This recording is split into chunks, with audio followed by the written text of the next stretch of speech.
Throw all of your Alexa and Google Home devices in the bin. Throw them in the bin.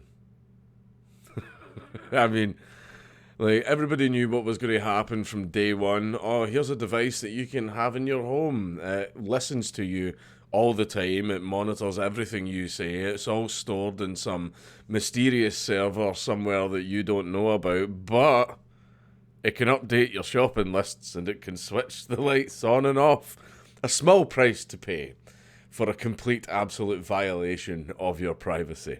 And now we're getting to the next stage of what what the original plan was for these devices. I'm having to use a screenshot of the article because it was only printed. For some reason, it's not been published online, and it is in the Times, but they make you pay a monthly subscription to read their articles and pay for old media. No thanks. Alexa, there's been a murder. Police are planning a communications overhaul, allowing crimes to be reported by Alexa devices and smartwatches. Now, that's something that I don't have too much of a problem with. I'm against Alexas and smartwatches, full stop. But them having that feature, that's absolutely fine. For example, one of the most famous examples was a guy with an Apple Watch. He crashed in his car, he careened off the road, he was upside down in his car, he was quite badly injured, he wasn't actually able to move, but he was able to use his Apple Watch to contact emergency services. They came out and rescued him. So that type of stuff, absolutely fine. That was an emergency, a human life was at risk, absolutely fine. I still wouldn't own one of these devices. Control room staff. Now this is here's the kicker. That's the shot. Here's the chaser. Control room staff will be able to remotely take over the mobile phones of those calling in and use them to record ongoing incidents. The police will just be able to take over your phone. And I absolutely promise you, dear boy, that the only thing they're going to access is the camera. That's all. They're not going to look through absolutely everything else in your phone. Of course not. It's just for the camera. And I'm sure as soon as you grant them access to doing this to your device, they will switch it off and revoke their access as soon as they are done. This is the police. You can trust them. Hold on, here's another one. And they will deploy drones to the crime scene or other incidents to get live footage while officers are dispatched on foot or by patrol car. Okay, that's Watch Dogs 3. That's Watch Dogs 3. That's literally what happens in fascist London in Watch Dogs 3. See, if you go in the street and you start like shooting people, like random people, like not bad guys, just random innocent people in the street, and you start beating them up, the first thing that comes after you is the drones. And then a police squad, an Albion squad car shows up and they start shooting at you to take you away. That literally is what happens in Watch Dogs 3. The police are trying, like, it's almost as if someone in the police or someone, this has been pioneered in Scotland mostly, by the way, it's like someone in the police or someone in the SNP played Watch Dogs 3, which depicts a fascist United Kingdom city, and they thought to themselves, that's a great idea. Because they've done it. That's exactly what happens. That is exactly what happens. The ambitious changes are spelled out in a draft strategy by Police Scotland officials submitted to the Scottish Police Authority for consideration. But last night, there were concerns about data privacy. There's a little bit more than concerns. It's an absolute guarantee that basically privacy would be violated by these. It's an absolute guarantee. Data privacy and how the high-tech reforms would be funded by our taxes, of course. Our taxes go straight from our pocket, they take food out of our mouths and go straight into our oppression. But socialism's great. Scottish Tory Justice spokesman Liam Kerr said it's vital that any technology used doesn't overstep the mark in terms of privacy and data protection. Most technology went way past that. Way past that for like the last 10 years.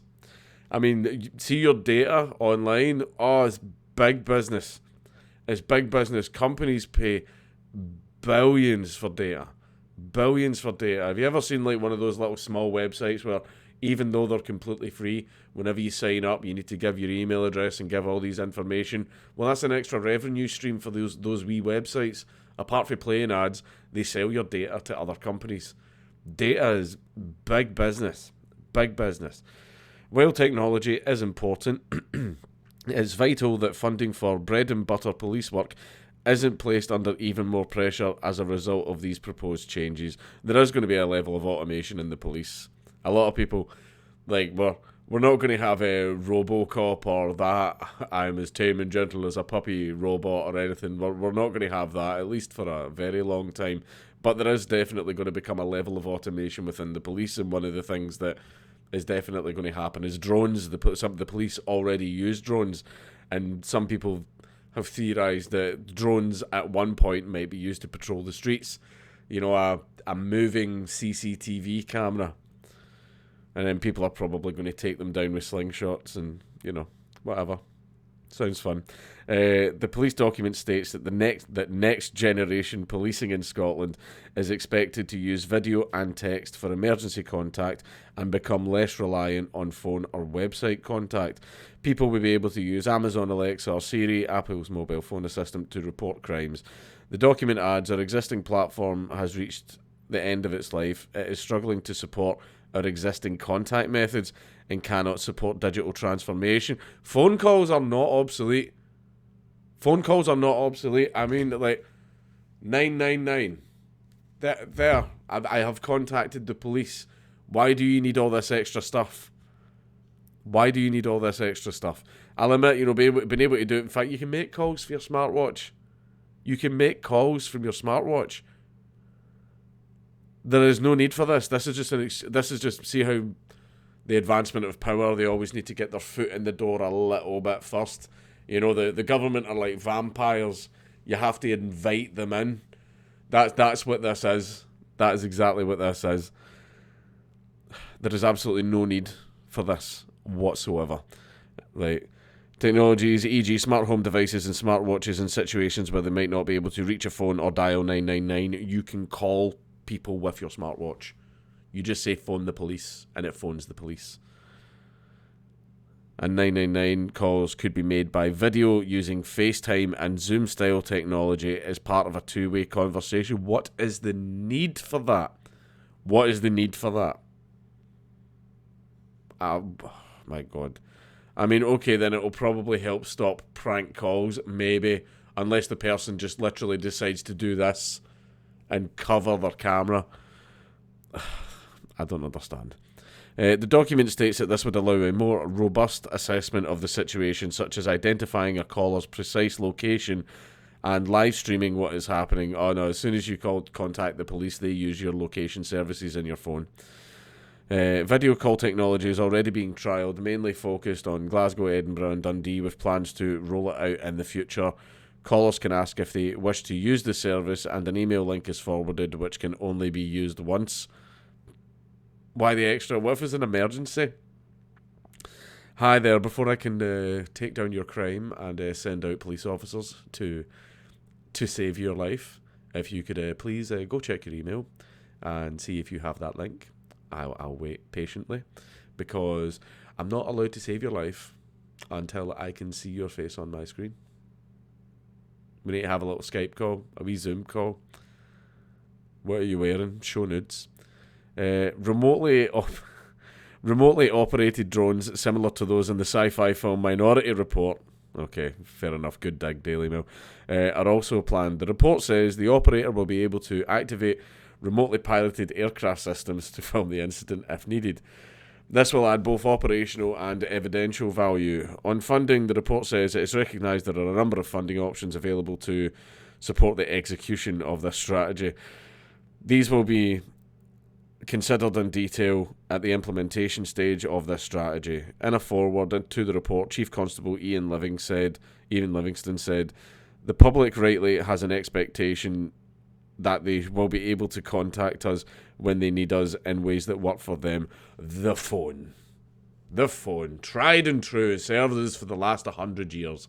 There's absolutely no reason for all this. This is to get access to your devices. That is what this is. It is to get access to your devices. Do not buy an Alexa or a Google Home. One thing that you absolutely should do as well is if you have a Google account, go into your little settings, like do it online, and delete all of your location history. Because I went into my Google and realised that it tracked me constantly and told you, like, he went to the corner shop, like, you know, at 11:45 and stuff like that. It tracked me and it showed you a map of everywhere I'd been and all the stuff that I had done. And I was horrified by that when I seen that stuff. I don't want to be watched down to that detail. So I deleted all of that and switched it off. Your Alexa and Google Home is constantly watching you and listening to everything that you say. These are the baby telescreens, right? That's what these things are. Do not buy these stupid devices. Right, when I got my phone, I got a free Google Home with my phone, and I thought, there is no way I am having that in my house. I'll give it to a friend. I couldn't even give it away. Every single person that I asked was like, no, I don't want that in my house. No, I don't want to bug my own house. And all that. These devices are, they're the baby telescreens. These are the baby steps, you know, except the government didn't have to come around and forcefully install them in everybody's homes. We went out and bought them. We paid for the privilege of being spied on. But yeah, this is you just honestly use the phone. Tried and true, served us for 100 years. There's absolutely no reason for the police to have all this extra administrator access privilege to your electronic devices. And also, don't buy bugs and bug your own home. Okay? This is, I swear to God, man, every day. Remember back in the day when everyone used to go, it's like 1984, and we were all looked at like, you know, cooks and nut jobs and stuff like that. Well, you know, less and less people are starting to think we are crazy.